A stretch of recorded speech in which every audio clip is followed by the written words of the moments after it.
Hi, it's John, and I'm in County Roscommon, and we're heading up the hill over there.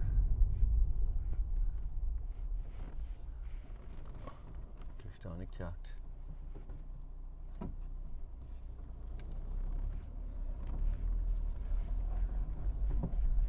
See, can I see it out the window? Kiltullagh, the church on the ridge, the church on the hill. Over that direction, and we're here as part of a Heritage Council funded community survey, working with Roscommon County Council. Nollaig Feeney is the heritage officer there. Nollaig was a pioneer in Irish graveyard studies, really.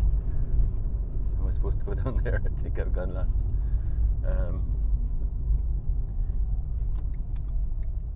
Nollaig was, I think, the first generation of heritage officers, and when she started working on the heritage of Roscommon, she said that graveyards were one of the big demand items, lots of work with communities, and she said she didn't know where the graveyards were, so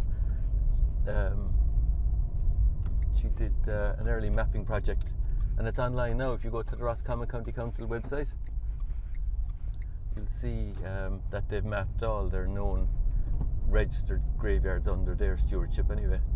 Very good. So I just googled Roscommon graveyards, County Council graveyards last night, and it brought me to a good mapping site, and there's great information inside it, up-to-date information too. I'm hoping now I'm on the right road. This doesn't look familiar.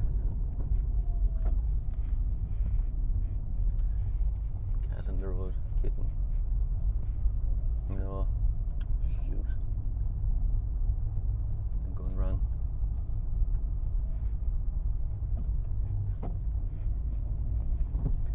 It's we started yesterday,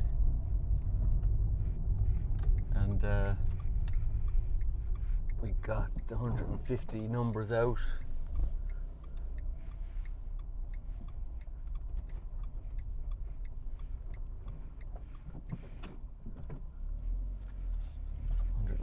Numbers out, yeah. We got the map done, and with the volunteers we got over half read, and it's a very interesting graveyard. Pardon me, the pollen is out. Up on the hill it's striking. We don't get a lot of hill top or hillside graveyards. It's all down to the local terrain, admittedly, but we tend to, most of the ones I'm in will be lowland. Roscommon is an unusual county. It's got, it's in Connacht, and it's got some very good land in it, and it's kind of in between. It's in between Connacht and Ulster, and Connacht and Leinster, or the Middle Province, or Midda as it was called. So it's quite a central, and it's very busy. It's got a lot of social history, representing not just the county but the broader provinces as well. Yeah, I should have gone down here. These borines are all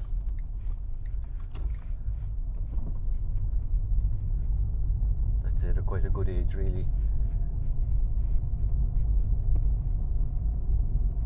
Somebody's have to park in on the road. Somebody's have to come in early. So we're going to head up that path, yeah. That might be Finbar gone up ahead already.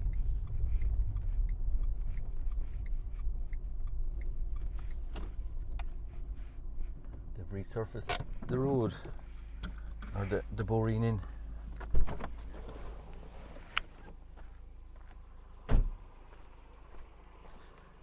You can see the ground is good here. I don't think it's much for tillage, but what you see lots of fodder cattle. No, that's the way you're putting it. There's a stream running down through here at the bottom of the glen. There's a wee lake up there, a tiny one. There's a bigger lake over there somewhere.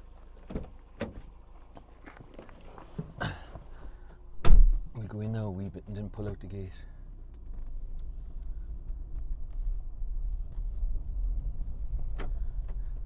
Now I think the land here is unusual.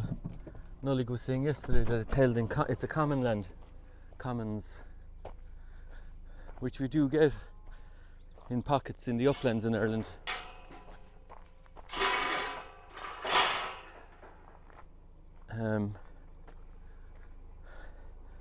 And what we have at the top of the hill is we have a church site. There's 2 church buildings in the site, and one of which might actually be an earlier church, and then the medieval parish church,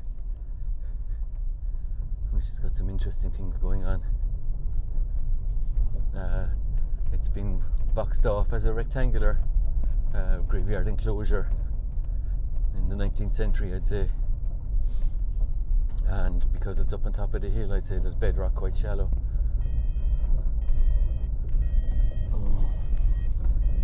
Once the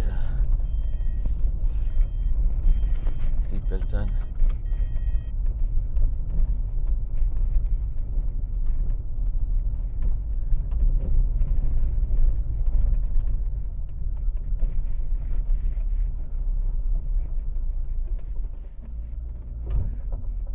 It's an amazing part of the country here. It's actually on the border of 3 counties. Right now we're just in County Roscommon. To our south we have Galway, and then to our west we have Mayo. Just wanted to have a look there.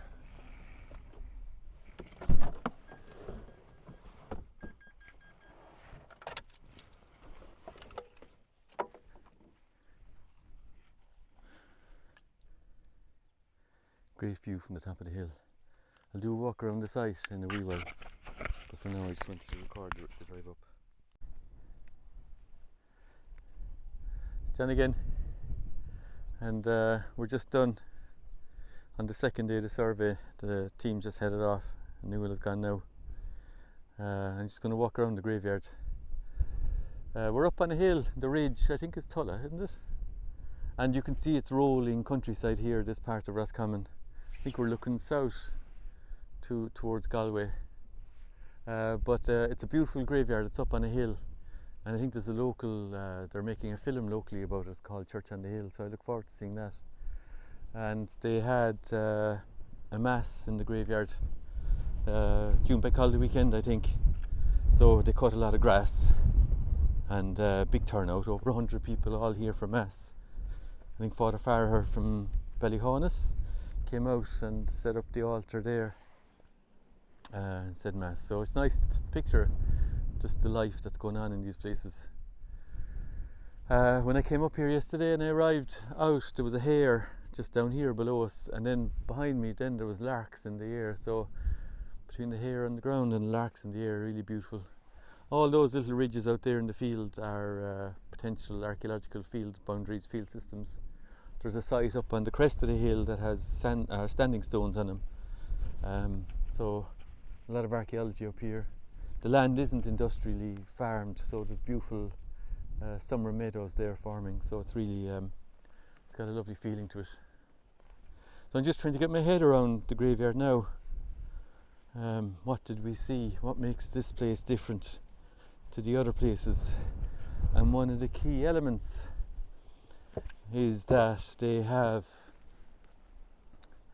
this class of a thing going on where there's a headstone and then there's a body slab for the grave, just like we have on this one here. So this cross, locally made, you know, you didn't have to be a professional monumental sculptor to make that, and there's IHS on it and a wheeled cross on the inside, but then the slab on the bottom is fully inscribed. Now if I remember correctly, it was 1904. So this class of stone, 1904, the headstone allied with the body slab is early 20th century, and then this one over here with the round-headed stone is 1837. So that's an inscribed headstone, and then the body slab is here, that's not inscribed. But this combination of one and the other is what's unusual about this place. And here you can see this moss is on a mound, a grave mound. This shaped stone, it's a field stone, it's some kind of sandstone. It's not inscribed, but that's a grave marker. I think what we're learning to spot now actually is there's traces of paint on that. So there, actually, so that's very important. So elsewhere, when we get these uninscribed stones, you might occasionally get initials, you might get a cross on it, but in this case now, having seen a few of them, I think that's paint, all right? So the local families would have actually painted the names on it. The reason I'm more confident with that now is we were looking at a concrete one way back down the corner, and the local team were seeing something, and we pursued it, and sure enough, I think we're seeing painted names. So that's what we're getting here, good strong evidence for painting of names on the headstones. And that uninscribed grave marker is here with this mound of stones. And I think what's unusual about here is I think there's bedrock quite shallow, and I think they had to make the graves. They had to lay, I'd say you'd put in a coffin, and then you build up the mound of stones around it, and then you put a body slab on top of that. And that's what we're seeing here. Your more conventional recumbent slab is there. We read him now, was at Rafferty, and it's early 1790s. So that's what you'll see elsewhere, but this is what's different about here, is that here we're getting these local stones instead. This fella is shaped. He's rounded there and he's rounded here. Well, he's squared. So you can see it's not perfectly done, but they are happy to chip, probably with a pickaxe or an axe or a pick or something like that. But he's not inscribed. And he's on top of the grave. I don't think they've got deep earth cut grave shafts here. Even here with this subtype of a Celtic cross, the grave mound is rubble.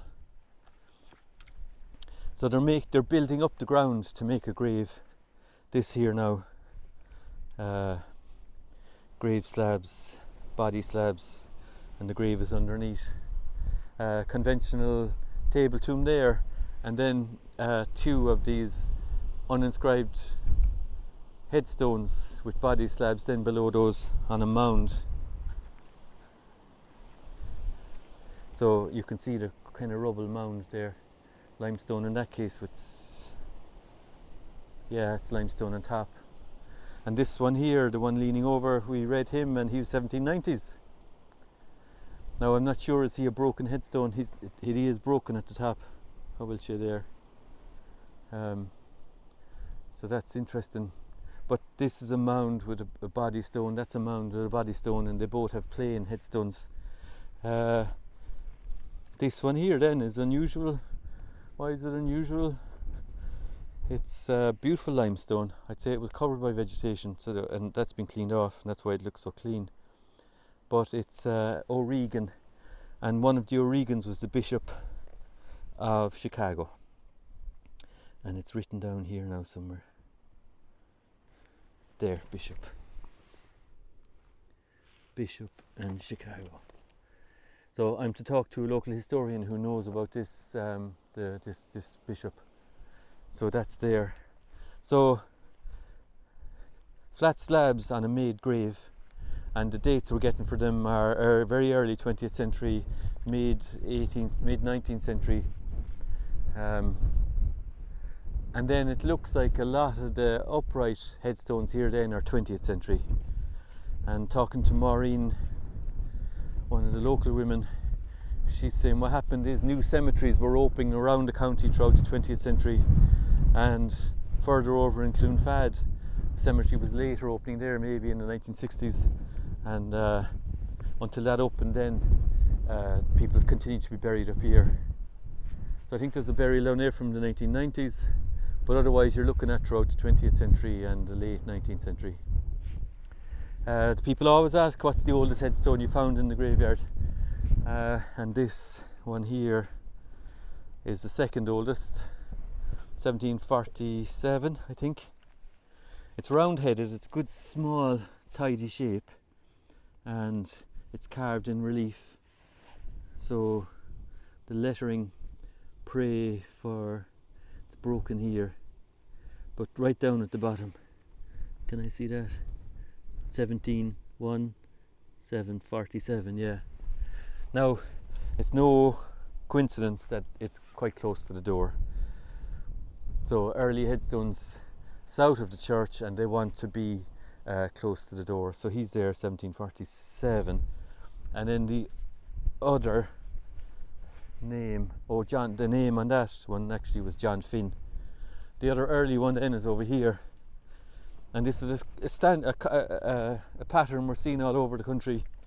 You'll get an early group south of the door, and you'll get another early group then south of the altar. So that's the end of the church there. One of these ones down here is the oldest. Is it number 78? Yeah. So you'll see that in common with the one we were just looking at, round-headed. And what this is 1740, and it's Cussins, C-U-S-S-I-N-S, they spell it. So it's a very common pattern that you'll get early ones here. And what Tom McErlane said to us up in Derry, he said very often the reason for that is you're seeing patterns of the old Gaelic lordships where the higher grade families are being buried in groups, political groups almost, one up near the door and one kind of parallel or close to where the altar was. Okay, so there's two early ones. There is another unusual element to this graveyard, and that there's a structure over in the corner of the graveyard. What's here alongside me is the medieval parish church. I think it's on an early inventory of churches, 1300s. But this one over, that's a structure there, and that's unusual in the corner. Occasionally you get something like a watch house inside in the graveyard. This ain't one of those. It's overgrown with some kind of modern vegetation, but that's potentially an early church. It's even I think it's even extending outside the church, the graveyard. North side of the graveyard far more sparsely occupied, which is standard. So all the burials will be to the south, and then only a few here to the north. And then unfortunately the church is under pressure conservation wise.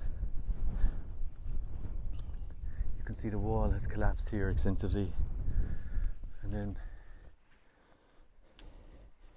if you read archaeology.ie and look for Kiltullagh, it'll tell you about the door. So there's a beautiful door, and then it says there's a hanging eye. So I was wondering what's a hanging eye, but there it is. It's like it's for a doorway. So there would have been one up top and one down below, hiss and shin, and the door would have hinged in that then. Is that right? Yeah. So they would have come into the church here then. There's Maguire's buried here. We read this flat stone 140. I couldn't tell, was it a standing headstone? But now it actually is coming clear. That's not a headstone that's fallen down. That's actually a recumbent slab. It's designed to be like that. And I'm trying to remember. Oh yeah, Prendergast. So it was a Henry Prendergast and a Judith ní Tobin on that, and it's 1790s I think. And then the gable is a stunner. There's a really nice window there, very square but in good condition. And then the gable, round-headed window and a Humbree, two recesses there. It's suffering some kind of collapse, but it's got one of the best preserved gable barges that I've seen. So here, those stones are fully dressed. They're keyed one into the other, and they're keyed into the building as well. All that full, where are we here? North east corner is fully preserved, but the thing is under pressure. It's back down to one leaf of stone really, or one. So this place needs some TLC. It'd be a good contender for the Community Monument Fund.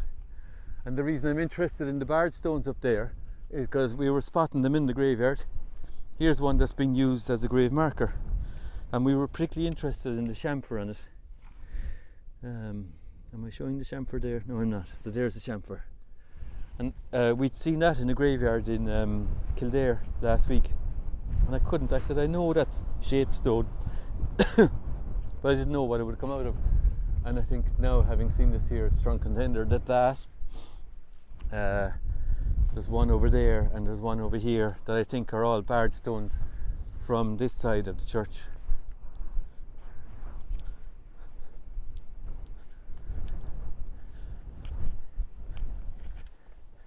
Yeah, there. So even small little innocuous stones like that, they're architectural fragments tied in with the construction of the church. So real beaut. Look how simple and plain that window is, and if you picture that now as a whitewashed wall, rendered and whitewashed, and she's right on top of the hill, so it would have been a real beacon. And talking to one of the local lads, John Gill here, he was talking about mass paths connecting all the churches in this locality. Here's the cattle coming over now, grazing. Okay, I like this because the Iron Cross, like I always say, that tells us who made that is the local blacksmiths.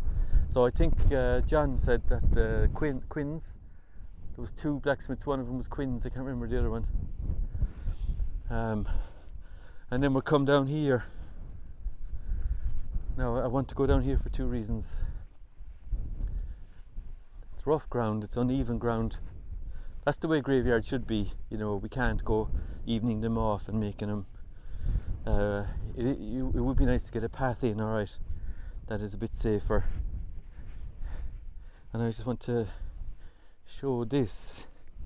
This is, normally we'll get 1 or 2 of these in the graveyard.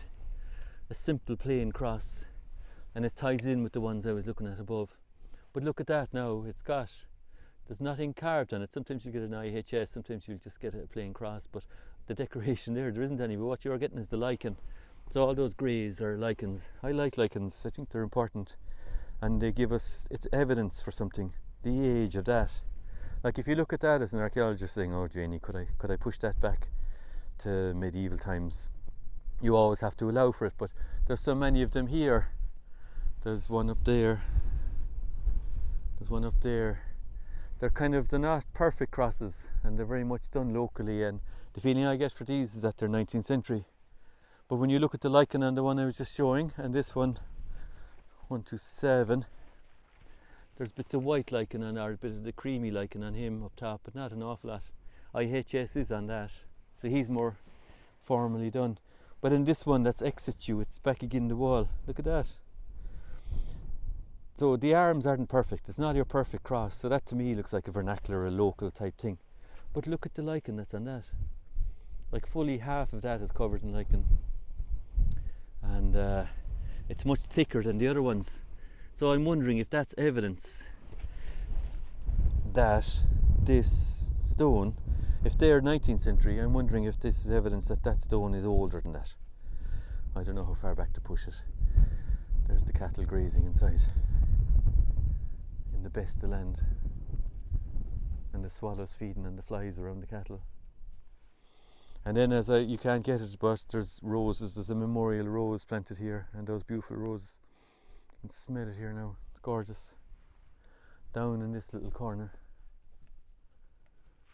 And that brings me over to here.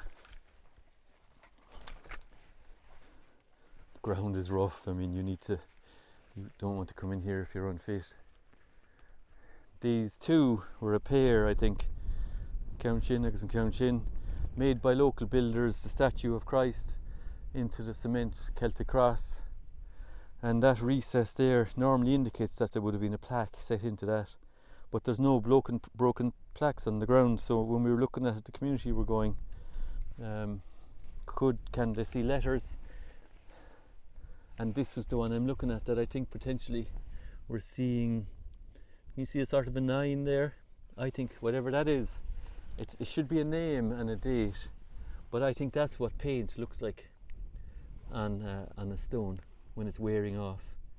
And then here in particular, can you see that above my finger? There's something like a C. So paint on cement, it won't survive very well in these sites, but it is surviving sufficient for us to actually have some kind of evidence. Now what we did with him is we draped the blackout curtain around him and we tried reading it. I didn't get anywhere, but we won't give up. There's potential we'll get more out of that.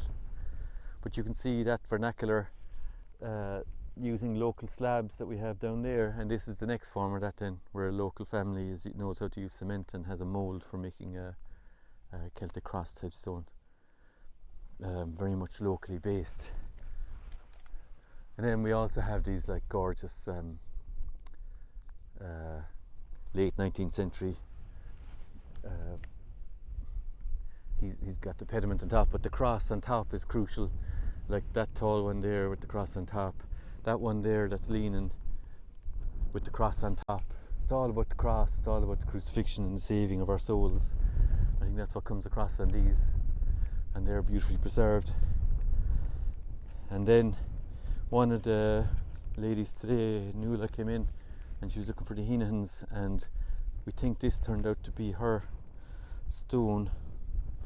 And yeah, so Heenahan, now Hennigan I pronounce this, but Heenahan is the Roscommon pronunciation. And I had seen this yesterday.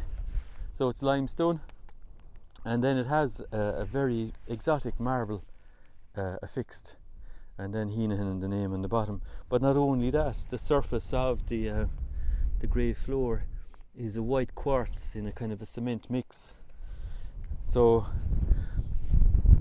how local families express themselves in a vernacular manner, I think is very interesting.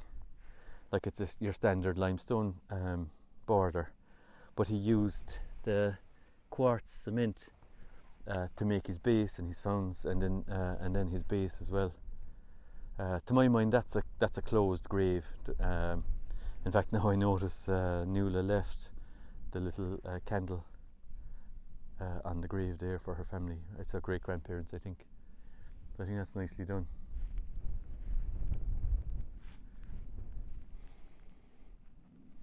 Oh, it's just fresh air when you stand up here. And there on top of the hill, Hoos and Shin, there's a standing stone. So we could be going back into the Bronze Age, or it could be Iron Age, it could be later. And these high grounds, it's remote now and it's rural, but back in the day, back in medieval times, this would have been a main thoroughfare through this part of the county. And the church is here because this was great farming land. Trying to think, I think that's most everything. Kiltullagh, the church on the hill, the church on the ridge. Very engaged local community. Very interesting site. Lots of 20th century uninscribed grave markers and 19th century, and we've got some dates on them. And then these body slabs covering the graves as well. Like this one here now, number 50. We got no name off that slab. We got no name off the headstone associated with it. But it's very much a made grave. And here's another one here, look. There's the body slab on top, and there's all that rubble underneath. And I think that's because the coffin, or the body wrapped in a shroud, was buried in there. And then we'll finish with that doorway. This side of the doorway is missing. That place just needs a small little bit of TLC, a little bit of engineering and architectural expertise to sort out the problem that's in there. It's very fixable, and hopefully the Conservation Management Fund will be of use for this community here, because this fantastic church site needs some help anyway. And then John Gill, when he was leaving, he said, oh wait, look, there's one of those plain crosses, the one that I was on with earlier. This is inside in the church, that's got a cross on it. Yeah, so the earliest headstone outside, 1740. The earliest headstone inside, 1790-ish, that fella there. There's associations here with the Cromwellian wars and destruction of the church, so usually I try and use the old headstones as a clue to when the church went out of, when it was deconsecrated itself. But John Gill, when he was here, and he said, look at that view. He says, imagine stepping out that door after attending Mass here. It's a sense of belonging, really, isn't it? This is who you are, and this is where you're from. This is your identity. This is your belonging. This is Ireland. This is Roscommon. The project that we're working on is funded by the Heritage Council, and organised by Nollaig Feeney, the Heritage Officer for Roscommon County Council. Beautiful place. and a lot going on. Very interesting. Okay, slán inis.